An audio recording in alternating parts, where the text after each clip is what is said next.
Imagine a battlefield where the enemy wasn't just bombs and bullets, but ice, hypothermia, and storms so fierce they could tear ships apart. Most World War II stories focus on land and air, but what about the forgotten front where sailors faced unimaginable odds?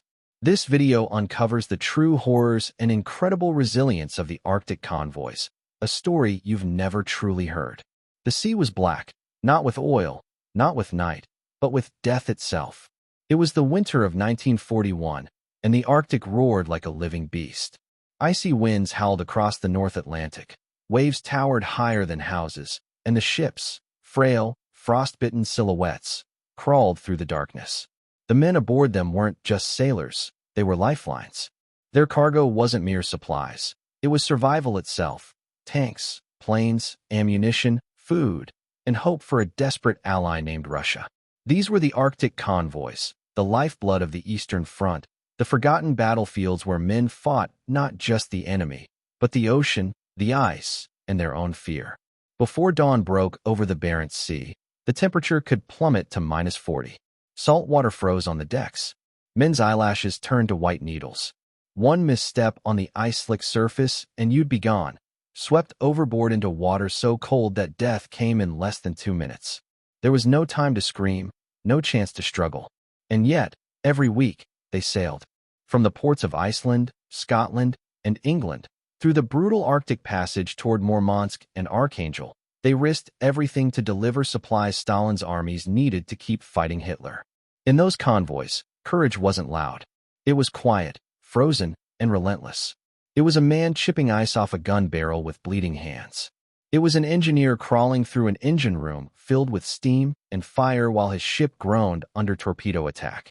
It was a lookout, face burned by wind, eyes searching for periscopes or the dark outline of a Luftwaffe dive bomber breaking through the clouds.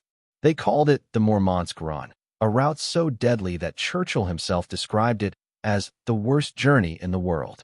But even that didn't capture it. The convoys weren't just voyages. They were ordeals of endurance that turned sailors into ghosts before they ever reached their destination. In 1941, when Hitler invaded the Soviet Union under Operation Barbarossa, Stalin demanded immediate help from the Allies. He needed weapons, fuel, aircraft, and trucks, everything to hold back the German war machine advancing toward Moscow. Britain, already battered by the Blitz and still fighting for survival, agreed. Convoys would carry supplies through the northern seas, the shortest but most dangerous route imaginable. The first convoy, codenamed Operation Dervish, set sail in August 1941. 6 merchant ships, escorted by warships, departed from Iceland and braved the fog, the ice, and the ever-watchful eyes of the Kriegsmarine. They reached Archangel safely, a miracle by Arctic standards. But luck would not last. The Germans learned quickly. They unleashed U-boats, aircraft, and surface raiders into the northern seas. Soon, the convoys would become killing grounds. Imagine standing on the deck of a merchant ship, the wind screaming like a banshee, snow slashing your face. It's night, though night in the Arctic means endless darkness. You can't see the horizon. You only hear the sound, the low, growing hum of engines. The alarm sound. Aircraft sighted. The men run to their stations. The Arctic sky erupts with light, tracer fire, flares, and explosions reflecting off the ice-choked waves. The Luftwaffe's torpedo bombers dive from above, dropping death into the frozen convoy. Ships vanish in seconds. One moment steel, the next a flaming carcass swallowed by the sea. The Arctic didn't just kill you, it erased you. By early 1942, the route had become a living nightmare. The convoys had names like PQ-13, PQ-16, PQ-17, and for the men aboard, each number felt like a death sentence. The infamous PQ-17 would become one of the greatest disasters in Allied naval history. In June 1942, 35 merchant ships set sail, loaded with vital war supplies. The Royal Navy provided a strong escort, cruisers, destroyers, and corvettes, but the Germans were waiting. Intelligence reports suggested that the battleship Tirpitz, pride of the Kriegsmarine, might attack.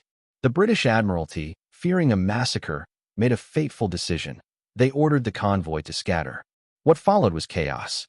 The merchant ships, stripped of protection, were hunted like prey across hundreds of miles of ocean. U-boats and aircraft tore into them relentlessly. One by one, the ships burned, exploded, or simply vanished beneath the waves. Only 11 reached Russia. Over two-thirds were lost. The men who survived floated among the wreckage, surrounded by ice and oil, praying for rescue that often never came. Survivors of PQ-17 described it as hell on earth.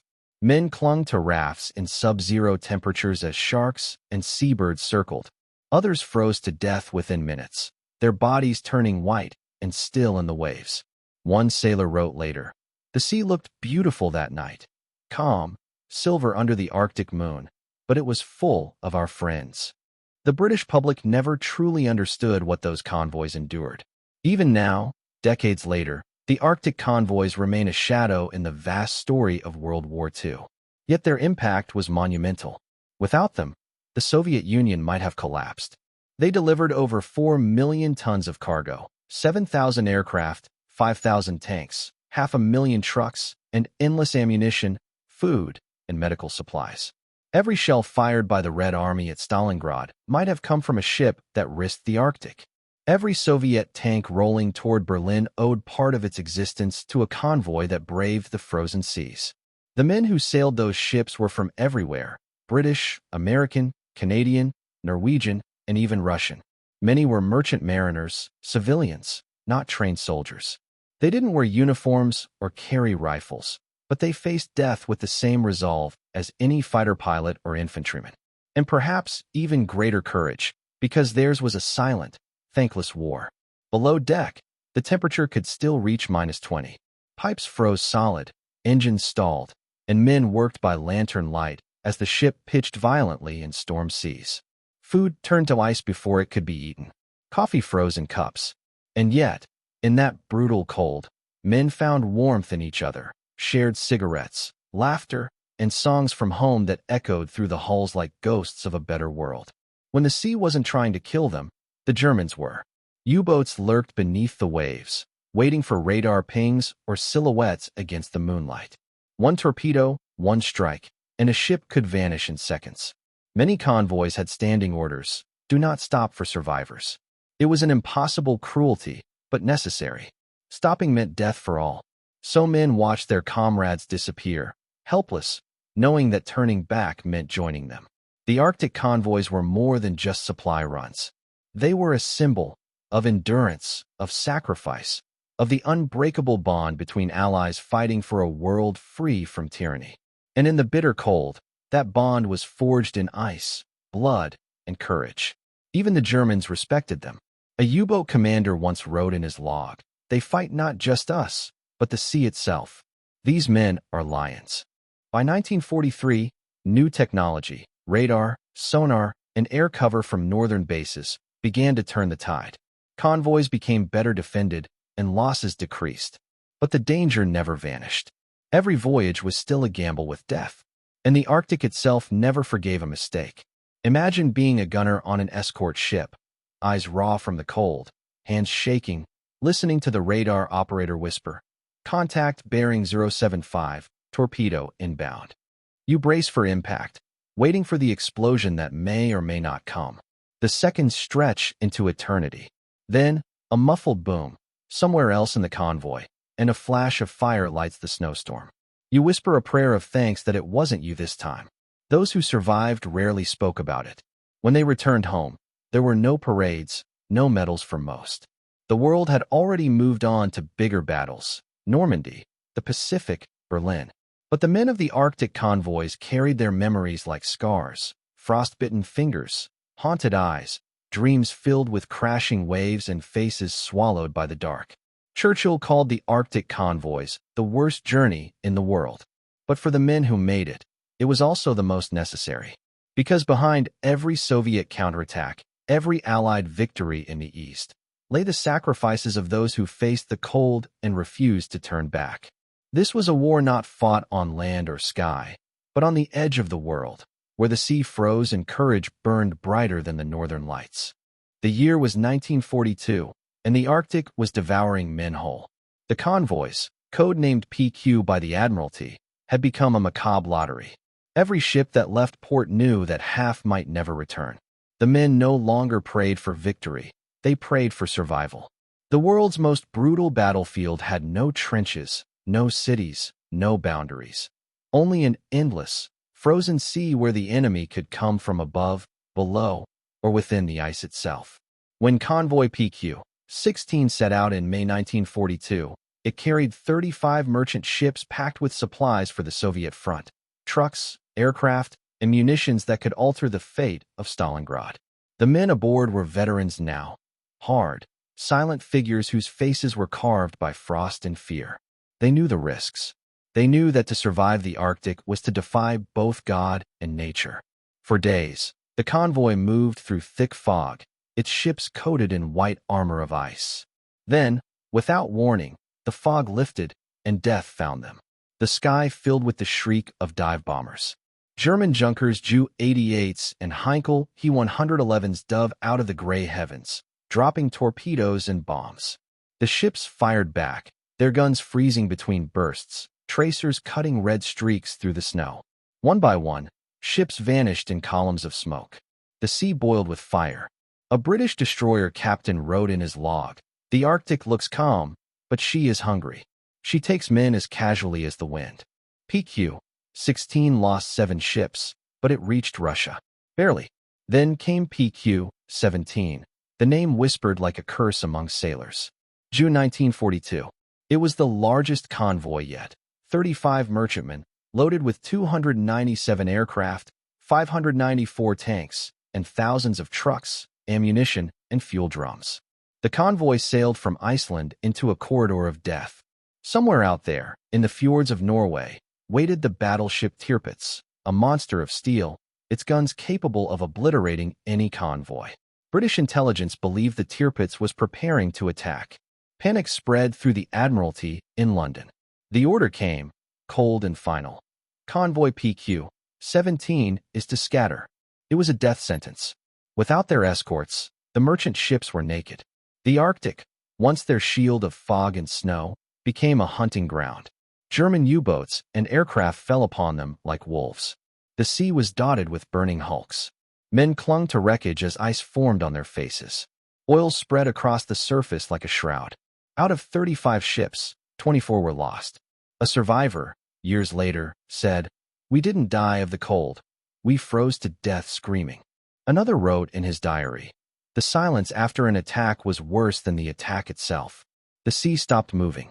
Only the ice cracked, and you waited for the next explosion." The tragedy of PQ-17 nearly broke the Arctic convoys entirely. Newspapers in Britain called it a disaster.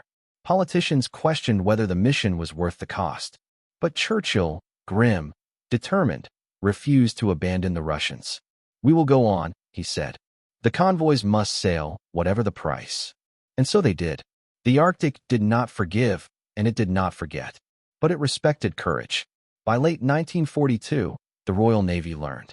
Convoys became tighter, defenses stronger, tactics refined. Merchantmen were armed with anti-aircraft guns. Escort carriers were introduced, floating fortresses that could launch fighters to protect the convoy from above. The next major operation, PQ-18, was their redemption. When PQ-18 left Lockheed in September 1942, its sailors carried the ghosts of PQ-17 with them.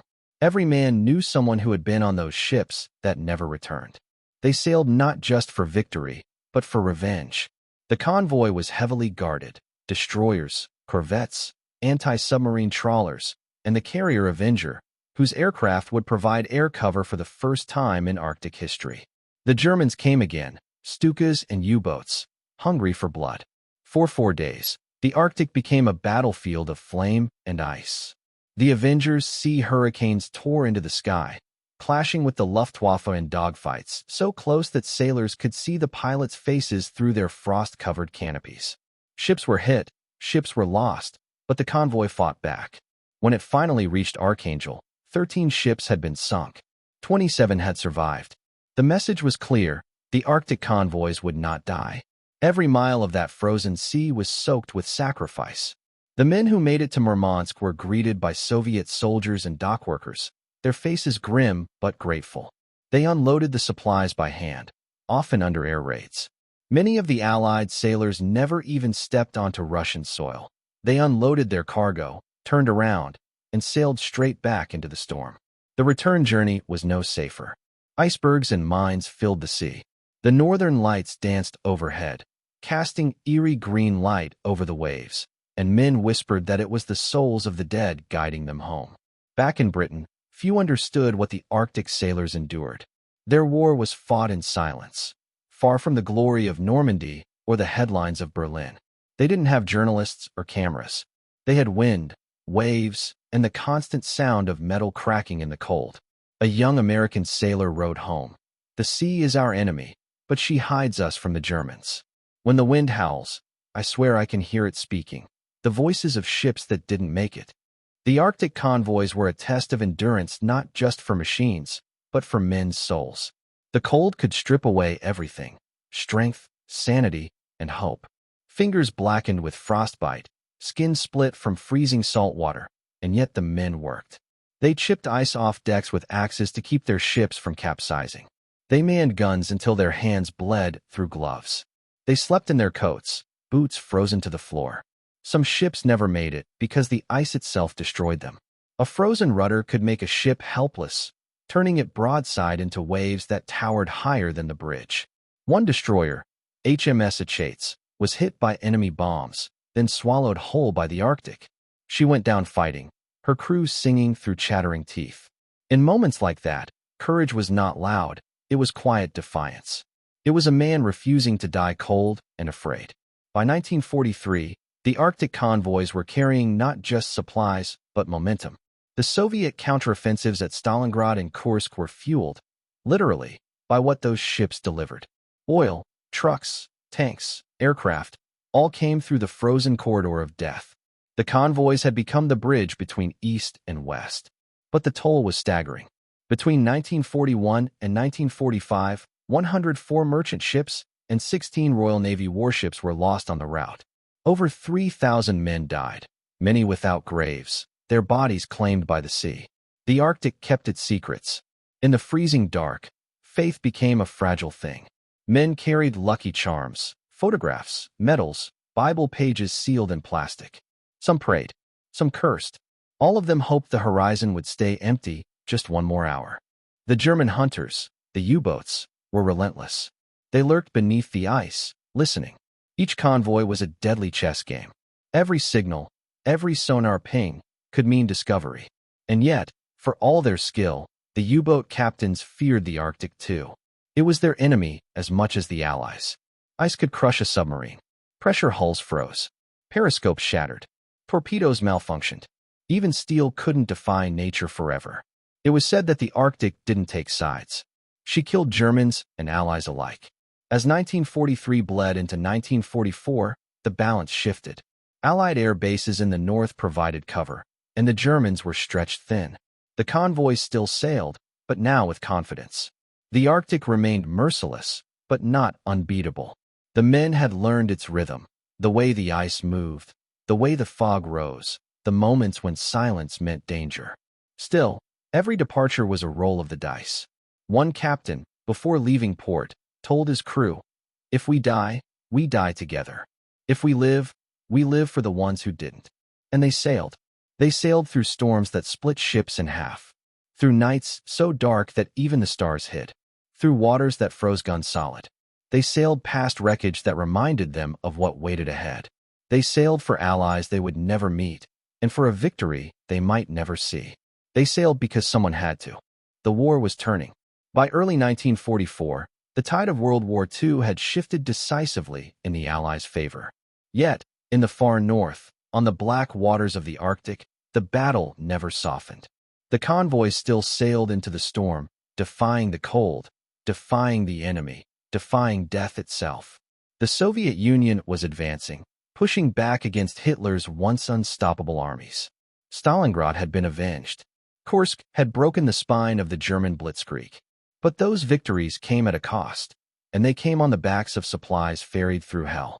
Every tank that rolled east, every aircraft that rose from a snowy airfield, Every bullet fired at the Wehrmacht bore the hidden fingerprints of the men who sailed the Arctic route. In the frozen harbors of Murmansk and Archangel, Soviet dockworkers, often women and teenagers, greeted the convoys with awe and exhaustion. They saw ships so battered by ice that their hulls were scarred white, and sailors whose faces looked decades older than their years. These men didn't speak the same language, but they shared one word: survival. The convoys had become more than lifelines. They were living legends. Each journey was a gamble against nature and the enemy, but by now, the men aboard were masters of their domain. They could read the ice like a map, smell a coming storm before it appeared, and hear danger in the pitch of the wind. Still, the Arctic was never merciful. When convoy JW-55B set sail in December 1943, it was escorted by a formidable fleet. The Germans, desperate for a victory, sent the Scharnhorst, one of the last great battleships of the Kriegsmarine, to intercept. The Arctic became the stage for one of the most dramatic sea battles of the war. On Christmas Day, 1943, radar picked up movement in the storm. British Admiral Fraser's fleet closed in. The Scharnhorst, once a terror of the North Atlantic, was now hunted prey. In the blinding snow, British destroyers launched torpedoes that crippled the giant ship's engines. Then came the heavy guns, shells slamming through the darkness. The Duke of York fired 77 salvos. The Scharnhorst fought back, proud and defiant, until her last turret fell silent. At 7:45 p.m., she went down with 1,932 men. Only 36 survived. The Arctic swallowed them whole. The battle proved one truth: Germany no longer ruled the northern seas. From then on, the convoys sailed with growing strength. Allied control of the air and sea tightened around Norway's coast. Escort carriers, radar, and depth charges gave the convoys teeth. The hunters had become the hunted, but nature remained undefeated. In January 1944, convoy JW-56B fought not Germans, but the cold itself. The temperature plunged to -40 degrees Celsius. Sea spray froze instantly on the decks, encasing the ships in ice so thick that men had to hack at it with axes just to keep the vessels from capsizing. Visibility dropped to nothing. Compass needles stuck. Steering gears froze. The ocean itself became a field of broken glass. Men's eyelashes froze together. Helmets stuck to their skin. And still, they manned their posts. There were moments when it seemed almost supernatural that human beings could endure such punishment. One sailor wrote, "The cold stripped us of everything but duty. You didn't think of home or warmth or fear. You just kept the ship alive." In those endless nights, the aurora borealis sometimes appeared above the convoys, green, red, and blue curtains of light rippling across the sky. To some, it was beautiful. To others, haunting. They said the lights were the souls of the dead, guiding the living home. Meanwhile, in London, Churchill watched the convoy reports like a hawk. He called them the worst journey in the world. Yet he never canceled them. He knew that without the Arctic lifeline, the Eastern Front might collapse, and the cost would be global. By mid-1944, the convoys reached their peak. Over 3,000 merchant ships had sailed the route. Supplies poured into Soviet ports: food, ammunition, locomotives, trucks, even entire aircraft disassembled and packed into crates. The Soviet Union's Red Army was now rolling toward Germany, fueled by Allied steel and determination. For the men aboard the convoys, however, there was little talk of grand strategy. Their world was measured in hours between storms, in degrees below zero, in the distance between life and death. They weren't heroes in their own eyes, they were survivors. Each time they returned to port, there was no parade, no headlines. Just silence. Their ships would be repaired, their dead replaced, and soon enough, they'd sail again. The Arctic convoys had become a rhythm, a brutal, endless heartbeat of war. Yet, something else began to emerge amid the suffering: respect. The British and Soviet sailors who once viewed each other with suspicion grew close. They shared food, cigarettes, and stories. In Murmansk, Allied crews were given medals by the Soviets. They drank together, laughed through broken translations, and forged a bond that outlasted the war itself. Even the German U-boat crews, when captured, admitted grudging admiration. One said after the war, Those men who sailed the Arctic were not enemies. They were gods among sailors. Still, the price was staggering. Many who survived carried the Arctic with them forever. The frostbite never healed. The memories of screaming winds, of shipmates turning blue before their eyes, haunted them for decades.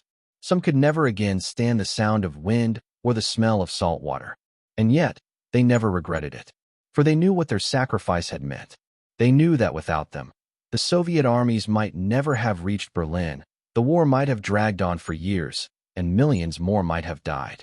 The Arctic convoys had been the bridge to victory, and every plank of that bridge was paid for in blood, steel, and ice.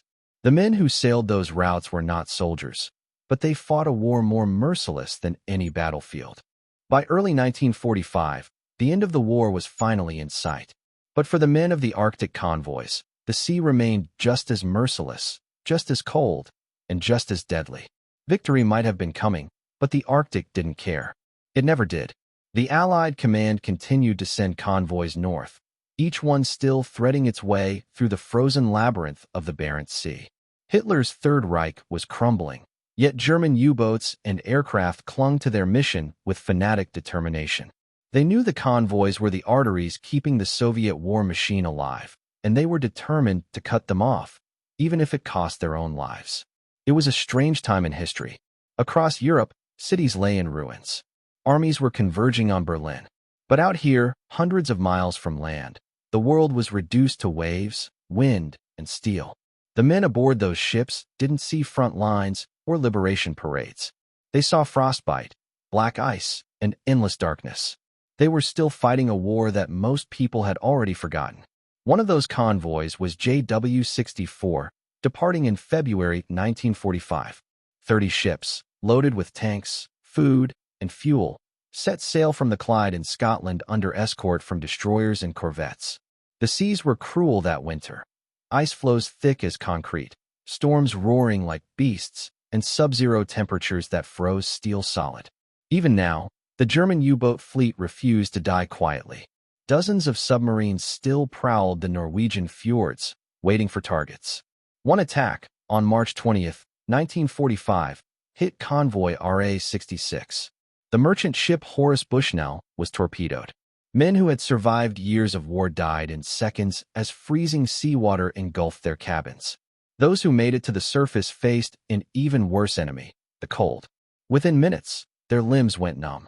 Within 10, consciousness slipped away. Within 20, the sea claimed them. To fall into the Arctic was to die standing still. But the convoys endured. They always endured. Each voyage was a strange blend of monotony and terror. Days could pass in eerie calm. Nothing but the endless horizon and the dull groan of the ship's hull under the ice. Then, in an instant, the world would explode. Torpedoes in the water, alarms screaming, the night lit up with tracer fire and flares. And when it was over, silence would return, just as sudden, leaving only the sound of the wind. The men didn't talk much about fear anymore. They'd learned to live with it. It was a constant companion, like the frost or the sound of the engines. Some sailors wrote letters home, though many never sent them. They didn't want to worry their families. They simply described the cold, the storms, and the hope that maybe, just maybe, this would be their last run. Back in Britain, the Arctic convoys were barely mentioned in newspapers. There were no cheering crowds waiting at the docks, no journalists celebrating their courage. Compared to the great offensives in France or Italy, these men were ghosts, fighting an invisible war on the edge of the world. Even among servicemen, the Arctic sailors were seen as a breed apart. They didn't wear medals for glamour. They wore frost scars and hollow eyes. Veterans of other theaters would look at them and say, half in awe and half in disbelief, "You were in the Arctic? Then you've seen hell." And yet, amid the exhaustion and tragedy, moments of profound humanity shone through. During one storm, a destroyer nearly collided with a merchant ship in the blinding snow. The two vessels passed so close that sailors could see each other's faces. One British gunner later recalled, "We just stared at each other. Both ships coated in ice, both crews barely alive. And then someone started laughing. Not out of joy, but madness. Because we realized we were both still there, still alive." The final convoys, in early 1945, carried not only weapons but hope. The Soviet troops who unloaded them in Murmansk and Archangel could feel the end approaching. The supplies pouring off those ships would power the final push into Germany, through Poland, and all the way to Berlin. Every crate of ammunition, every gallon of fuel, every tank part had crossed the sea of death to reach them. In May 1945, as victory bells rang across Europe, the men of the Arctic Convoys were still at sea. They didn't celebrate in Trafalgar Square or Red Square. Their victory was measured in survival. They'd brought the last convoys home, delivered the last cargoes, and lived to see the guns fall silent. But even in peace, their struggle was not over. Many of them returned home broken, physically and mentally. Years of exposure to extreme cold left their bodies frail. Frostbite, nerve damage, and respiratory illness were common. Nightmares of screaming wind and sinking ships haunted them. Some never spoke of the Arctic again. And then came the cruelest twist of all. They were forgotten. For decades after the war, the Arctic Convoy veterans received little recognition. Their campaign was overshadowed by D-Day, by Normandy, by the great land battles that captured the world's attention. Politicians called them merchant sailors, not warriors. Their decorations were delayed for years, sometimes denied altogether. It wasn't until the 1990s that Britain began to truly honor them. Russia never forgot, awarding the Medal of Ushakov to surviving convoy sailors, recognizing them as brothers in arms. One British veteran, tears in his eyes, said as he received his medal, "We thought the world had moved on without us." But the Arctic never forgets. Their numbers have dwindled now. Few remain to tell the story of those frozen voyages. Yet the legacy of the Arctic convoys lives on, not just in history books, but in the idea of endurance, of quiet courage, of men who fought a war against the sea and won. They prove that victory is not always loud. Sometimes it's whispered in the creak of ice, in the hum of engines beneath a black sky, in the steady hands of sailors who refuse to let the lifeline break. The Arctic convoys were not just supply missions. They were proof of human will. Proof that even in the coldest, darkest corners of the world, the light of duty never goes out. And though their battlefield was made of water and ice, their courage burned brighter than any flame. When the Arctic convoys finally ceased and the guns of Europe fell silent, the survivors returned home, but for many, home no longer felt the same. They had fought a war most people never even knew existed. Their stories didn't make front-page news. No statues were built in their honor. They were the invisible warriors who had kept the Soviet Union alive, but when the war ended, even their governments seemed to forget them. The sailors stepped off their ships carrying more than frostbite and scars. They carried silence, a silence born from years of endurance, from memories too cold to revisit. The human mind isn't built for what they had endured. Weeks without sunlight, constant fear of torpedoes, and temperatures that froze breath into ice crystals. The war had ended, but the sea still haunted their dreams. One British sailor, James "Jimmy" Wallace, remembered waking up every night for years after the war, gasping from nightmares. "I could still hear the wind," he said. "I could feel the ship rolling, smell the oil and the ice." You never leave the Arctic behind. It stays inside you. The human cost of the Arctic convoys extended beyond the battlefield. Many veterans struggled with health issues for the rest of their lives.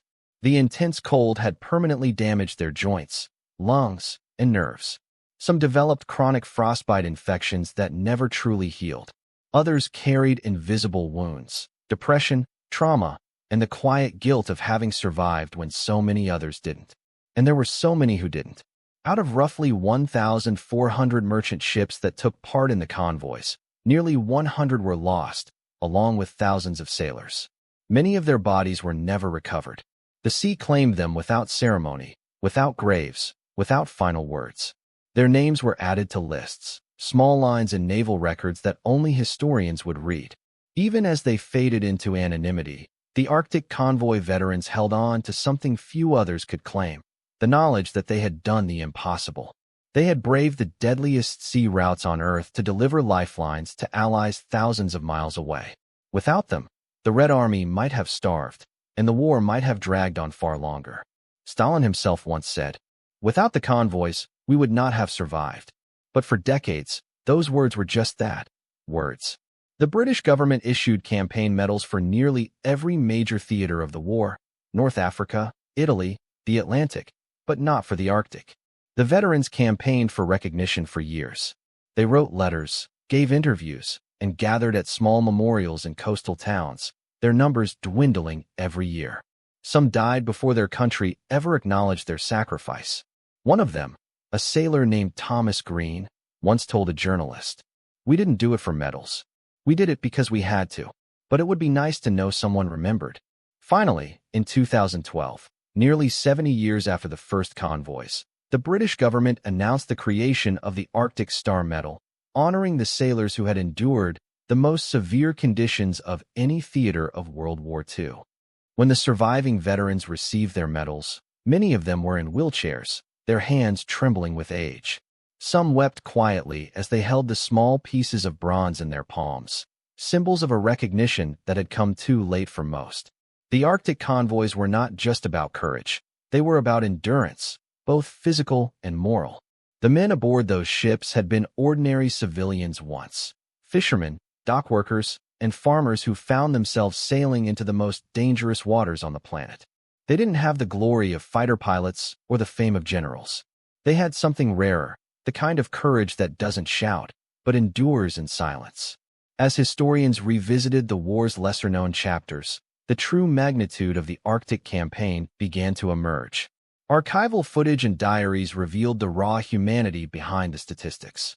Men breaking ice off decks with their bare hands, radio operators refusing to abandon their posts even as bombs fell, and captains steering ships through minefields guided only by instinct and faith.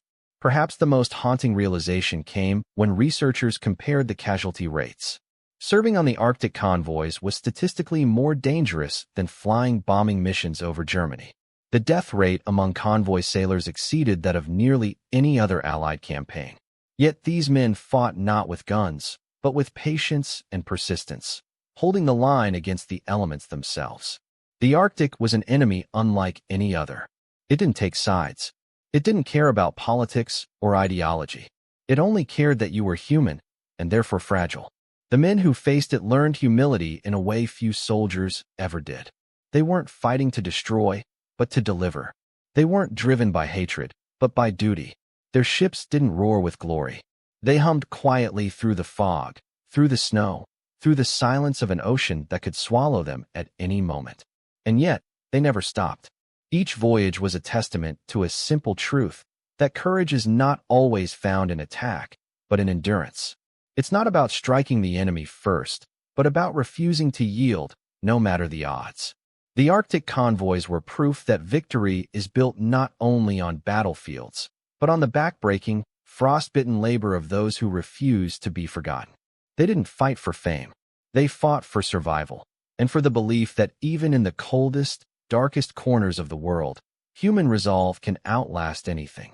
Theirs was not a story of conquest, but of perseverance. Not of glory, but of grit. Not of power, but of purpose.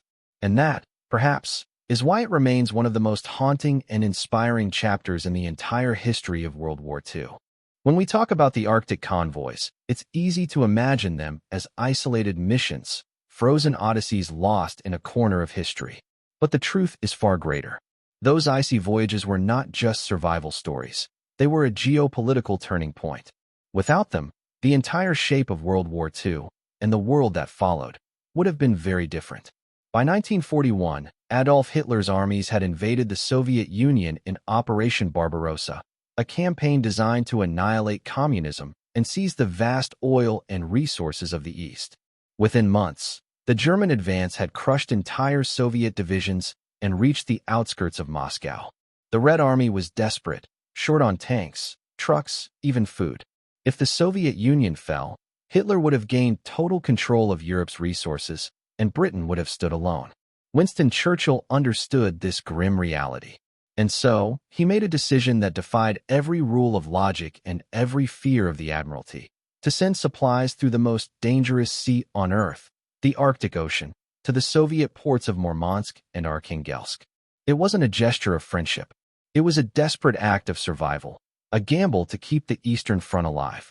Each convoy that left Britain carried more than crates of ammunition and fuel.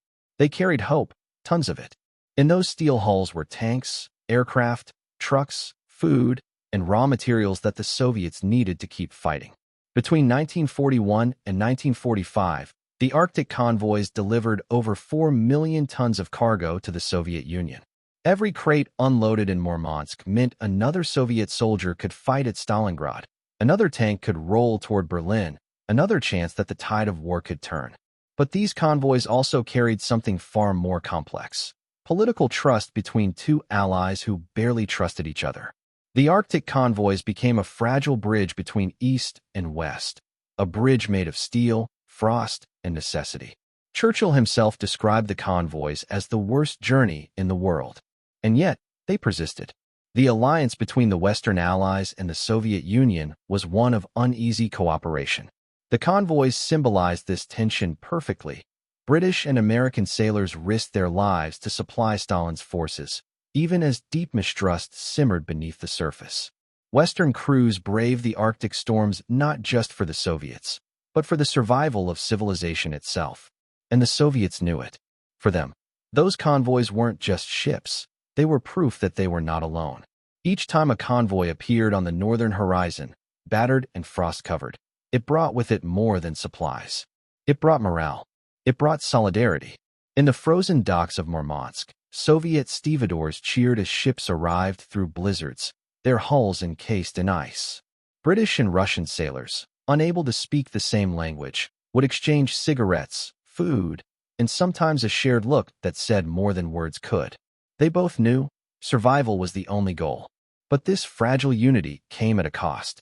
The German High Command recognized the strategic importance of the convoys and threw everything they had against them. U-boats prowled beneath the waves, waiting in wolf packs. The Luftwaffe launched bombing raids from Norway.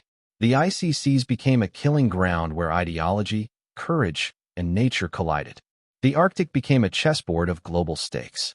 While bombs fell on the Eastern Front and tanks clashed in North Africa, these convoys determined whether the war could be sustained. The outcome of Stalingrad, the liberation of Europe, even D-Day itself, all were influenced by the supplies that sailed through those frozen waters.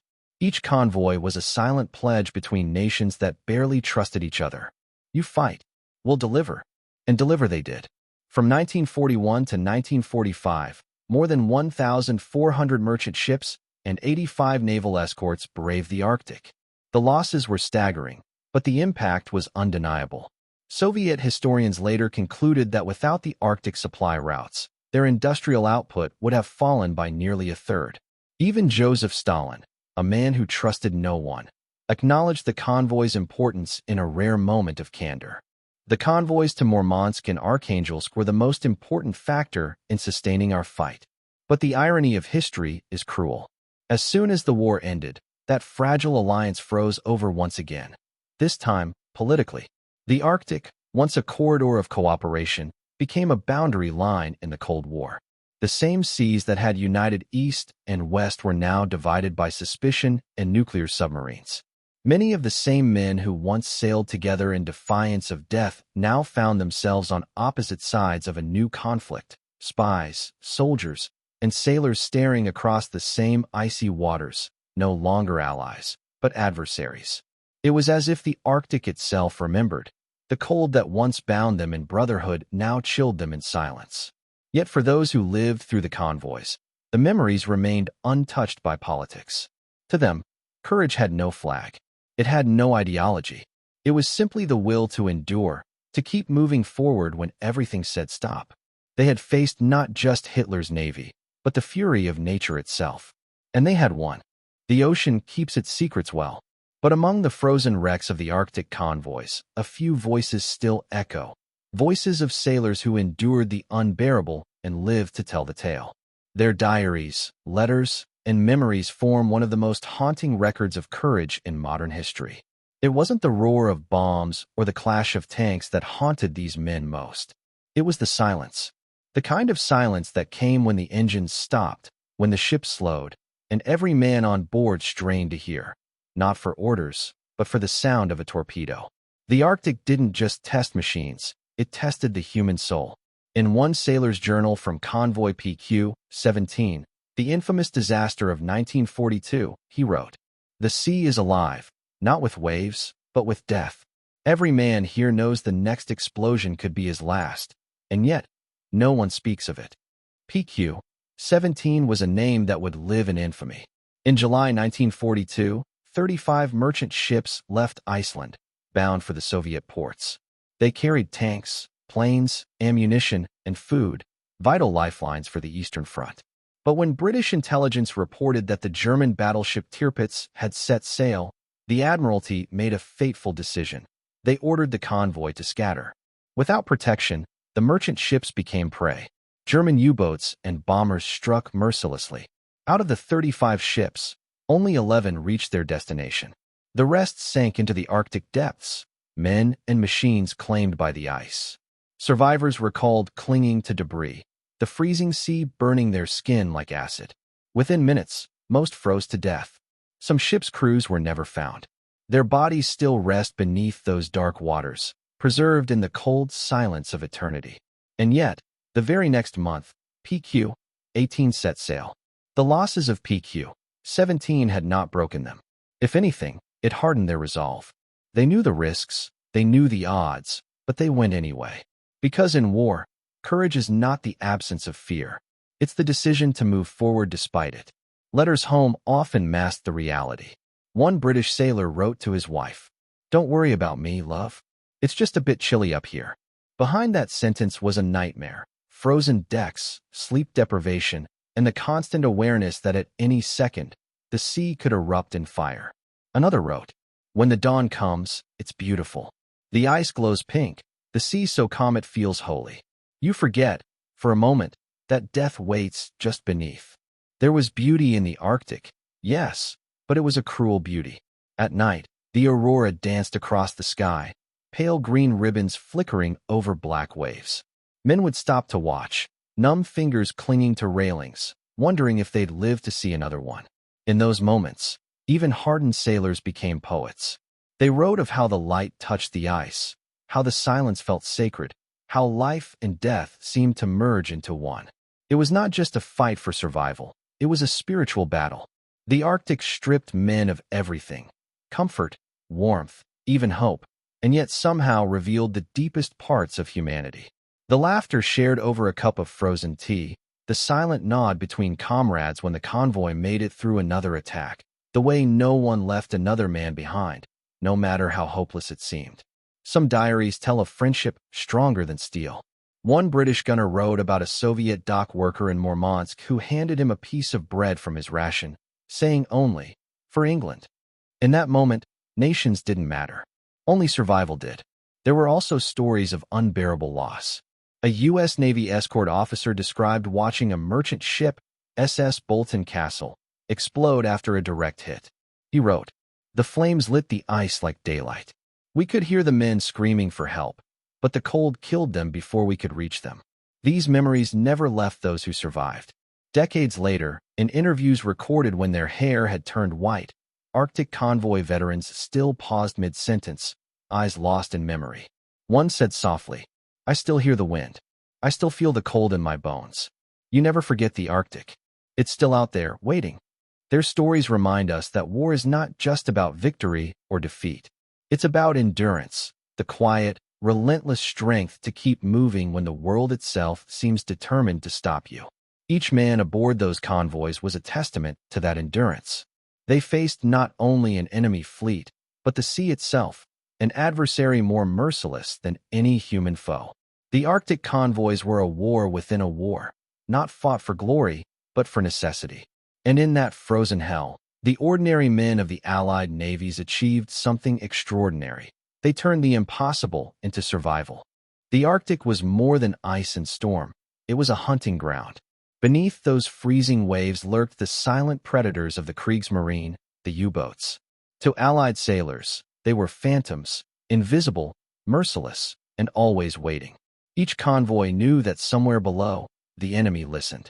Hydrophones picked up propeller hums, sonar pings echoed across the abyss, and every man on deck wondered, will it be us next? The Germans called their coordinated attacks wolf packs, a fitting name, for they struck like beasts. At night, when the Arctic sky was moonless and black, U-boats surfaced like shadows. Their commanders, wrapped in thick coats, watched through periscopes as Allied ships crept forward, their silhouettes faint against the glow of the northern lights. Then, a single order. Fewer, and the torpedoes slipped into the water, silent, silver, deadly. Moments later, the sea erupted. One torpedo could split a cargo ship in two, hurling steel and men into the frozen dark. Flames from the oil and ammunition lit the ice like a second sunrise. Men scrambled for lifeboats. But the truth was brutal. In those waters, the human body could survive only a few minutes before freezing stiff. Every ship that went down meant hundreds of tons of lost supplies and dozens of lives. But the convoys kept coming. Because if they didn't, the Eastern Front would starve and millions more would die. German U-boat commander Otto von Bülow, a veteran of the Arctic campaign, once said, "We never fought men, we fought ghosts in the snow. The weather was the real enemy." He wasn't wrong. Even the hunters suffered. Inside a U-boat, the temperature dropped below freezing. Condensation froze on the bulkheads. Men slept in shifts, their breath forming frost on the steel walls. When storms hit, even the submarines groaned under pressure. The North Sea and Barents Sea were not oceans. They were prisons of ice and fury. For the Allied escorts, destroyers, corvettes, and anti-submarine trawlers, life was equally nightmarish. Sonar operators sat with headphones glued to their ears, praying to detect the faint ping of a submarine before it was too late. Every contact set off alarms. Depth charges rolled off the stern, exploding beneath the waves with a sound like the world tearing apart. The sea boiled with violence, and then silence. Had they killed the U-boat or missed it completely? They never knew. Sometimes oil slicks rose to the surface. Sometimes nothing. Every sailor learned to live with uncertainty and fear. Then there were the storms. No fiction could exaggerate them. Winds of 100 miles an hour whipped waves as tall as buildings. Ships vanished in walls of ice spray. Deck guns froze solid. Men were swept overboard and never seen again. One survivor of Convoy JW-55B wrote, "The waves didn't hit the ship, they devoured it. You'd look up and see a mountain of black water about to fall on you, and you'd pray to live one more minute." In such storms, even the enemy seemed to pause. For hours, convoys vanished from radar. U-boats dove deep to escape the chaos, and nature itself became the supreme force of destruction. And yet, through it all, the convoys endured. Because in the distance, they knew, lay Murmansk and Arctic, Soviet ports desperate for supplies. For every destroyed ship, 10 more would follow. That was the Allied promise. The mission will not stop. The courage it took to sail those routes defies imagination. Each man knew his odds. 1 in 4 ships might never return. And still, they went. Because somewhere beyond the storm, on a distant battlefield, soldiers waited for the cargo they carried: fuel, ammunition, food, hope. It was a chain of survival that stretched from American factories to the Soviet front lines, and its weakest link was the Arctic Sea. But the men of the Arctic convoys never let that link break. As 1943 turned into 1944, the tide began to shift. Allied technology improved. Escort carriers brought fighter planes into the Arctic sky. Radar grew sharper. And for the first time, the hunters became the hunted. The U-boat wolf packs, once unstoppable, now faced death from above. Depth charges rained from the air. Destroyers hunted with deadly precision. The Arctic, once their advantage, became their tomb. By the end of 1944, even German commanders admitted defeat in those icy waters. But for the men who had fought there, on both sides, victory was a hollow word. Too many had vanished into the deep. Too many had frozen, alone, under the aurora's cruel glow. Yet their sacrifice ensured something larger than survival. It proved that courage could outlast even nature itself. The Arctic convoys were not glamorous. They were not famous. But they were among the bravest acts of endurance in human history. By early 1944, the tide of war, and of the Arctic itself, began to change. The Allies had learned. They had adapted. The once suicidal routes to Murmansk and Archangelsk became better protected, better coordinated, and, most importantly, better understood. But no one called them safe. The Arctic never allowed safety, only survival. The new convoys came with air cover, small escort carriers like HMS Campania and HMS Tracker, floating fortresses that launched fighter planes into the freezing wind. Their engines screamed against the storm, searching for the shadows of U-boats beneath the whitecaps. For the first time, the German wolf packs were hunted from above. Destroyers now formed a living shield, weaving through the waves like wolves guarding their own. Anti-submarine radar, sonar, and depth-charge tactics evolved into something like art, a deadly ballet performed in the dark. And slowly, the balance shifted. The convoys, once easy prey, began to reach their destinations more often. But victory in the Arctic was never measured in glory, only in survival rates. Even in success, the cost remained staggering. Out of every 100 men who sailed north, many would never return. Ships still vanished in fog and flame, swallowed by sea or sky.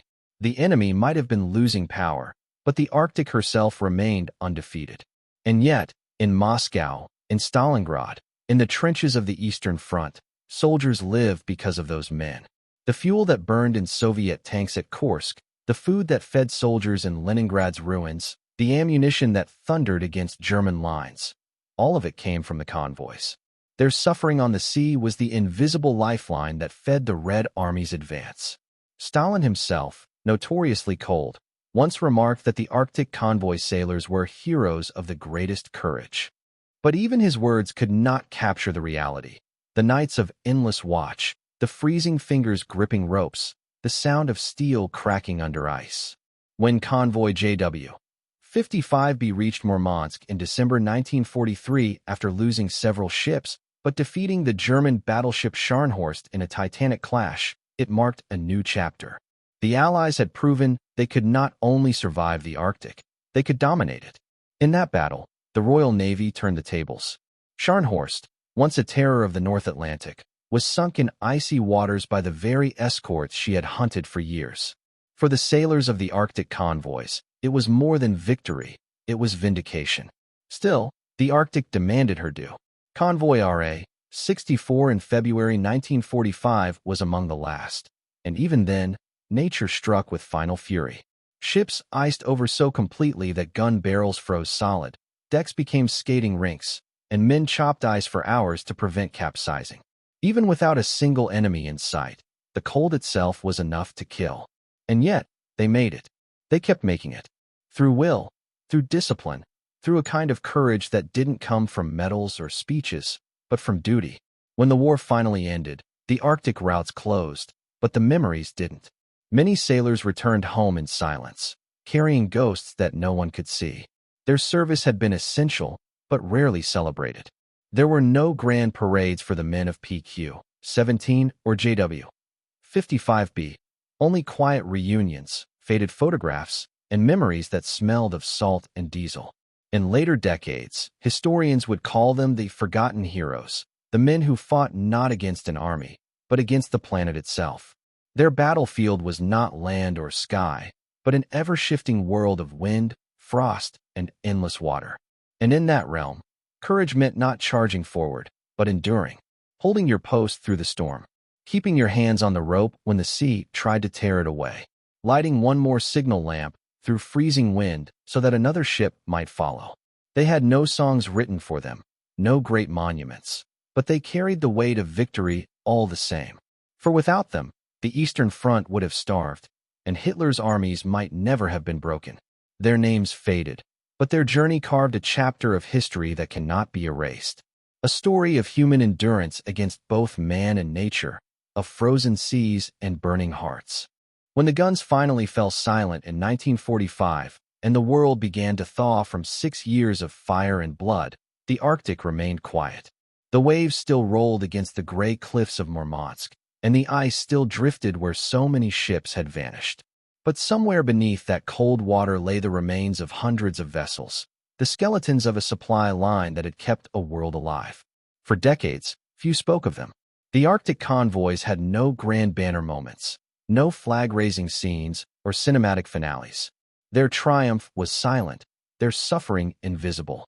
They weren't celebrated in post-war parades, and many of their logs were classified long after peace returned. The men who had braved the frozen seas returned home to ordinary lives. Dock workers, farmers, teachers, mechanics. But deep inside, they carried memories that never melted. They could still feel the deck tilting under their feet, hear the crack of ice breaking from the hull, smell the burning oil of a ship hit by torpedoes. They remembered the way the cold had numbed not just fingers, but fear itself. And they remembered the faces, frozen forever in time, of those who hadn't come back. Years later, when survivors began to gather again, they spoke in low voices of what they'd endured. Many could not believe they were still alive at all. To have faced the Arctic in winter, with bombs above, submarines below, and storms all around, was to have lived 100 lifetimes in a single voyage. One veteran, decades later, said quietly, "We never thought of ourselves as heroes. We just didn't want the ship next to us to go down." That was the truth of the Arctic convoys. Their courage wasn't born from glory. It was born from loyalty, from the unspoken bond between men who knew that survival depended on each other. In the face of nature's wrath and human destruction, they became more than sailors. They became a brotherhood. It wasn't until the late 20th century that the world began to truly honor them. In 1985, the Soviet Union awarded the surviving Arctic veterans the Medal for Valor, recognizing their unmatched contribution to the Allied cause. Decades later, in 2013, Queen Elizabeth II authorized the Arctic Star, a long-overdue symbol of gratitude for those who had sailed the worst journey in the world. But for many, the medals came too late. Most of the men who had fought the ice and the sea had already passed on, their stories buried like the ships they'd served on. Still, for those who lived to see that recognition, it was not about pride, it was about remembrance. A way to say that their struggle had not been forgotten. And in that, there lies a powerful lesson, one that echoes beyond the Arctic itself. War is often remembered in battles won, in generals' names, in lines drawn on maps. But true victory, the kind that changes history, often comes from those whose names the world never learns.